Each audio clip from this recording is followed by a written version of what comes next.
जानो अपना क्यों, बच्चों के लिए प्रेरणादायक कहानी। अध्याय 1। आरव का गांव। छोटा सा गांव था जिसका नाम शिवपुर था। ये गांव अपनी प्राकृतिक सुंदरता और शांतिपूर्ण वातावरण के लिए प्रसिद्ध था। यहाँ के लोग मेहनती और खुशमिजाज थे। इसी गांव में आरव नाम का एक नन्हा बच्चा रहता था। आरव बहुत ही जिज्ञासु और उत्साही था। वह हमेशा अपने आसपास की चीजों को जानने और समझने की कोशिश करता रहता था। अध्याय 2। गुरुजी का आगमन। एक दिन गांव में एक बहुत ही ज्ञानी और अनुभवी साधु, जिन्हें सब गुरुजी कहते थे, आए। गांव के लोगों ने उनका स्वागत किया और उनसे अपने जीवन की समस्याओं के बारे में पूछने लगे। गुरुजी ने सभी को धैर्यपूर्वक सुना और उन्हें समझाया कि जीवन में उद्देश्य ढूंढना बहुत जरूरी है।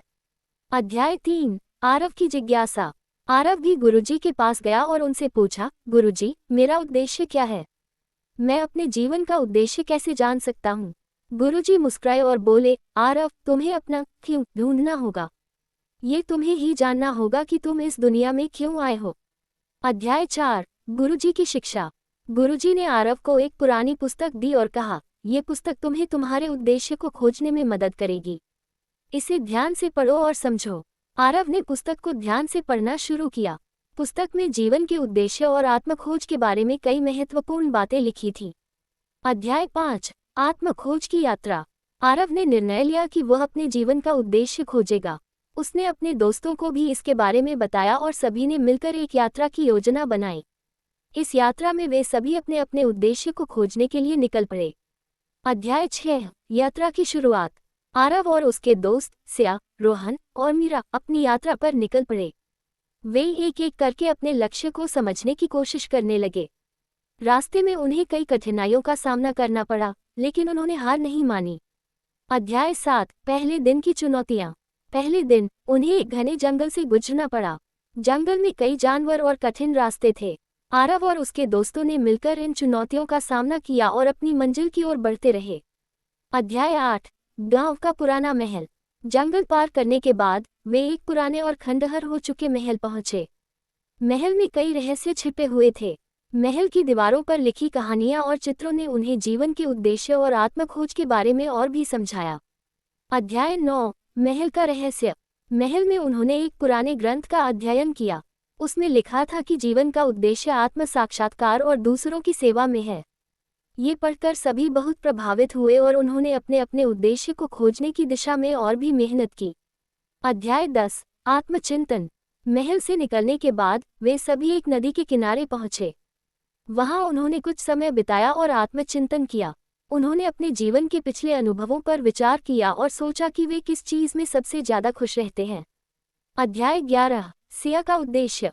सिया ने महसूस किया कि उसे शिक्षा का क्षेत्र बहुत पसंद है। उसने निर्णय लिया कि वह एक शिक्षक बनेगी और बच्चों को अच्छी शिक्षा देगी। सिया ने अपने दोस्तों के साथ यह बात साझा की और सभी ने उसकी सराहना की। अध्याय 12। रोहन का उद्देश्य। रोहन ने समझा कि उसे कला का बहुत शौक है। उसने सोचा कि वह एक कलाकार बनेगा और अपनी कला के माध्यम से लोगों को प्रेरित करेगा। रोहन ने अपने दोस्तों को ये बात बताई और उन्होंने उसे प्रोत्साहित किया। अध्याय 13। मीरा का उद्देश्य। मीरा ने पाया कि उसे चिकित्सा का क्षेत्र बहुत पसंद है। उसने निर्णय लिया कि वह एक डॉक्टर बनेगी और लोगों की सेवा करेगी। मीरा ने अपनी बात दोस्तों के साथ साझा की और सभी ने उसकी सराहना की। अध्याय 14। आरव का उद्देश्य। आरव अभी भी अपने उद्देश्य को खोजने में जुटा था। उसने सोचा कि उसे क्या चीज सबसे ज्यादा खुशी देती है। उसने देखा कि उसे लोगों की मदद करना और उनके जीवन को बेहतर बनाना बहुत पसंद है। उसने निर्णय लिया कि वह समाज सेवा करेगा और लोगों की मदद करेगा। अध्याय 15। गांव की वापसी। अपना अपना उद्देश्य समझने के बाद सभी दोस्त अपने गांव वापस लौट आए। गांव के लोगों ने उनका स्वागत किया और उनकी यात्रा के बारे में पूछा। सभी ने अपने अपने अनुभव साझा किए और गांव वालों को अपने उद्देश्य के बारे में बताया। अध्याय 16। सेवा का महत्व। गुरुजी ने सभी को बधाई दी और कहा, तुम सभी ने अपने अपने क्यों को समझ लिया है। अब तुम्हें इसे साकार करने के लिए मेहनत करनी होगी और धैर्य रखना होगा। सेवा और समर्पण ही सच्ची खुशी का रास्ता है। अध्याय 17। गांव की नई शुरुआत। गांव के लोग भी बच्चों की बातें सुनकर प्रेरित हुए और उन्होंने भी अपने अपने जीवन का उद्देश्य खोजने का निर्णय लिया। सभी ने मिलकर गांव को और भी सुंदर और खुशहाल बनाने की योजना बनाई। अध्याय 18। सिया का योगदान। सिया ने गांव में एक स्कूल की स्थापना की और बच्चों को शिक्षा देने लगी। उसने अपने ज्ञान और अनुभव से बच्चों को नई नई चीजें सिखाईं और उन्हें अच्छे नागरिक बनने के लिए प्रेरित किया।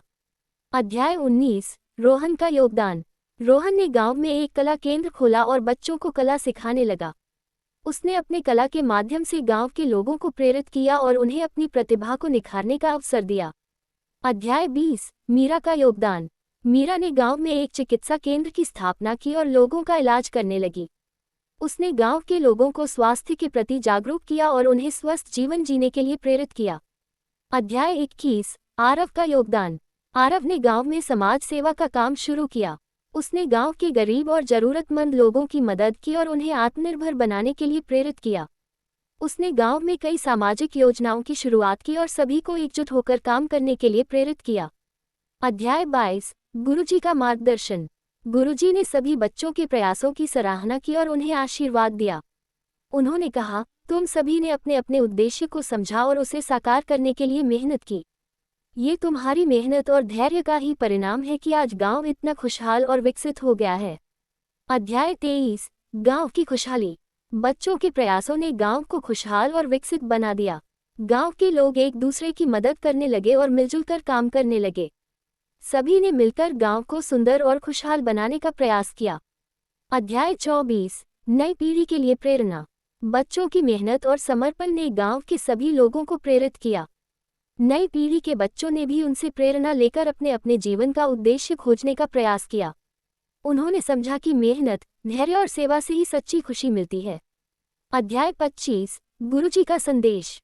गुरुजी ने गांव के सभी लोगों को संबोधित करते हुए कहा, तुम सभी ने ये साबित कर दिया कि जीवन का उद्देश्य समझना और उसे साकार करना कितना महत्वपूर्ण है। तुम सभी ने मेहनत, धैर्य और सेवा से अपने अपने उद्देश्य को पूरा किया और गांव को खुशहाल बनाया। ये तुम्हारी सच्ची जीत है। अध्याय 26, आरव की नई योजना। आरव ने गांव के विकास के लिए एक नई योजना बनाई। उसने सोचा कि गांव के लोगों को आत्मनिर्भर बनाने के लिए उन्हें विभिन्न कौशल सिखाए जाएंगे। उसने इसके लिए एक प्रशिक्षण केंद्र की स्थापना की, जहां लोग नए नए कौशल सीख सके और आत्मनिर्भर बन सके।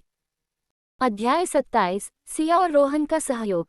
सिया और रोहन ने भी इस योजना में आरव का साथ दिया।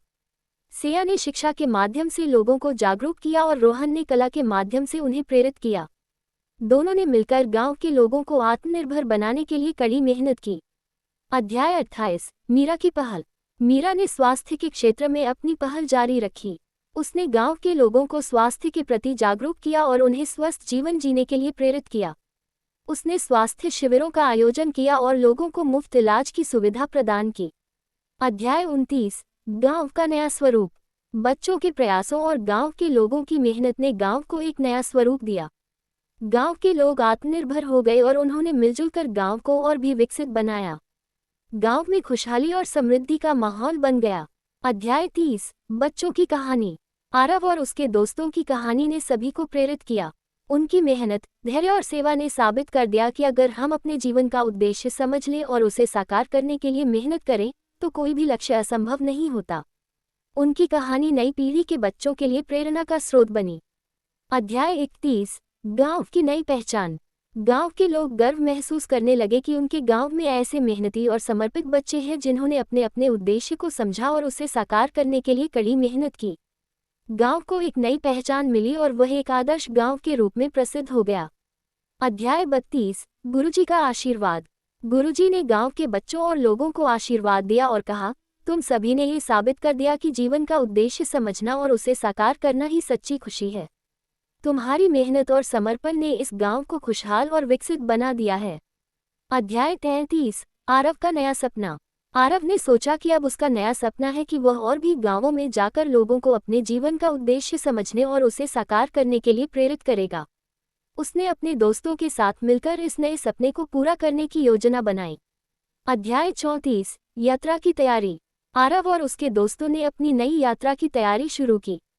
उन्होंने उन गांवों की सूची बनाई जहां वे जाकर लोगों को प्रेरित करेंगे और उन्हें आत्मनिर्भर बनने के लिए प्रेरित करेंगे। अध्याय 35, यात्रा की शुरुआत। आरव और उसके दोस्तों ने अपनी नई यात्रा की शुरुआत की। वे एक एक गांव में जाकर लोगों से मिले और उन्हें अपने अपने जीवन का उद्देश्य समझने और उसे साकार करने के लिए प्रेरित किया। अध्याय 36, गांवों में बदलाव। आरव और उसके दोस्तों की मेहनत ने और भी गांवों में बदलाव लाया। लोगों ने अपने अपने जीवन का उद्देश्य समझा और उसे साकार करने के लिए मेहनत की। सभी गांवों में खुशहाली और समृद्धि का माहौल बन गया। अध्याय 37 गुरुजी का संदेश। गुरुजी ने सभी को संदेश दिया कि अगर हम अपने जीवन का उद्देश्य समझ लें और उसे साकार करने के लिए मेहनत करें तो कोई भी लक्ष्य असंभव नहीं होता। मेहनत, धैर्य और सेवा ही सच्ची खुशी का रास्ता है। अध्याय 38 नई पीढ़ी की प्रेरणा। आरव और उसके दोस्तों की कहानी नई पीढ़ी के बच्चों के लिए प्रेरणा का स्रोत बनी। उन्होंने समझा कि जीवन का उद्देश्य समझना और उसे साकार करना ही सच्ची खुशी है। उन्होंने भी अपने अपने जीवन का उद्देश्य खोजने का प्रयास किया। अध्याय 39 बच्चों की सफलता। आरव और उसके दोस्तों की मेहनत और समर्पण ने उन्हें सफल बना दिया। उन्होंने अपने अपने जीवन का उद्देश्य साकार किया और समाज को एक नई दिशा दी। उनकी कहानी हमेशा लोगों के लिए प्रेरणा बनी रहेगी। अध्याय 40 समापन। आरव और उसके दोस्तों ने साबित कर दिया कि जीवन का उद्देश्य समझना और उसे साकार करना ही सच्ची खुशी है। उन्होंने अपने अपने जीवन का उद्देश्य खोजा और उसे साकार करने के लिए मेहनत की। उनकी कहानी हमेशा लोगों के लिए प्रेरणा बनी रहेगी और सभी को सिखाएगी कि मेहनत, धैर्य और सेवा से ही सच्ची खुशी मिलती है। समाप्त। दोस्तों, अगर आपको ये कहानी पसंद आए हो तो कृपया मेरे चैनल को सब्सक्राइब करें, इसे लाइक और शेयर करें और मुझे कमेंट करके बताएं। धन्यवाद।